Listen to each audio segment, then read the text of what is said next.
Assalamualaikum Ustaz. Ayah saya usia 77 tahun dan sakit tumor usus.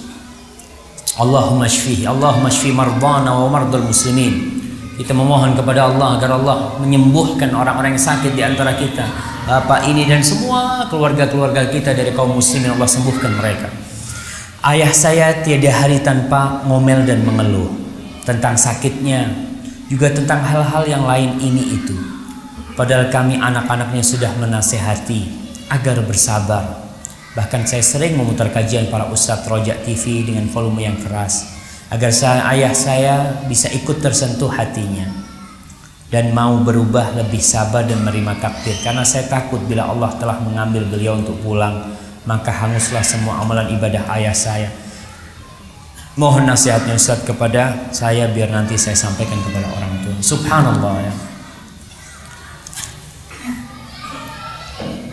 Banyak di antara kita yang memandang kepada penyakit itu dengan pandangan negatif. Apalagi kita nggak bisa berbuat apa-apa. Itu sudah terjadi. Bagaimana seorang muslim menghadapi hal itu? Dunia ini nggak ada artinya. 70 tahun, 80 tahun selesai. Fir'aun berapa tahun hidup di dunia? Sebagian ulama mengatakan dia hidup 98 tahun atau 100 tahun dia hidup.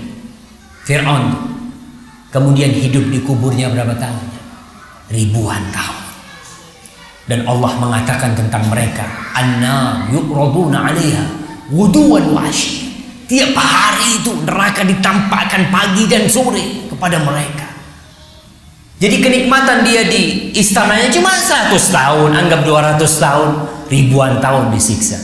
Maka katakan kepada orang tua kita, ya dunia ini ya nggak akan lama, kita ada kehidupan yang lebih abadi. Kita lihat Rasul SAW 63 tahun hidup di dunia, di kuburnya hidup berapa tahun beliau? 1425 tahun, lama beliau di sana. Jadi insya Allah ini yang terjadi dengan ayah akan menghapuskan dosa-dosa ayah.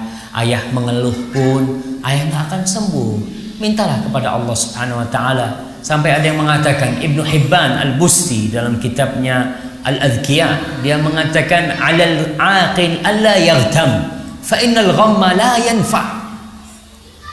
Orang yang berakal itu nggak boleh, seharusnya dia itu nggak boleh dia mengeluh, dia galau. Kenapa? Karena mengeluh dan galau itu la yanfa, nggak ada gunanya. Apa kalau kita mengeluh, oh sembuh? Ya alhamdulillah kalau bisa sembuh kan. Kita mengeluh terus, yang ada ngeluh terus, yang ada sakit hati. Maka katakan kepada dia bahwasanya kita lihat Nabi Ayub alaihissalam berapa tahun dia hidup dalam penyakit. Tunjukkan kepada ayah kita nikmat-nikmat yang Allah berikan kepada dia ya. Ajak ayah untuk mengunjungi orang-orang yang sakitnya lebih parah dari ayah kita. Dia lihat dia sampai seperti ini, maka insya Allah mudah-mudahan dia akan bisa mensyukuri nikmat Allah Subhanahu Wa Taala. Karena wasiat Nabi kita alaihi salatu wassalam, unzuru ila man huwa asfala minkum wala tanzuru ila man huwa fawqakum fahuwa ajdaru an la tazdaru ni'matallah alaikum. Lihatlah kepada yang di bawah kalian, jangan melihat kepada yang di atas kalian ya. Lihat, katakan kepada ayah, ayah alhamdulillah tangannya masih bisa bergerak. Ada orang yang terbakar wajahnya, tangannya terbakar, dia hanya di tempat tidur ayah. Katakan ya, tunjukkan kepada itu. Karena dengan melihat ke bawah itu akan menumbuhkan rasa syukur kita kepada Allah Subhanahu Wa Ta'ala.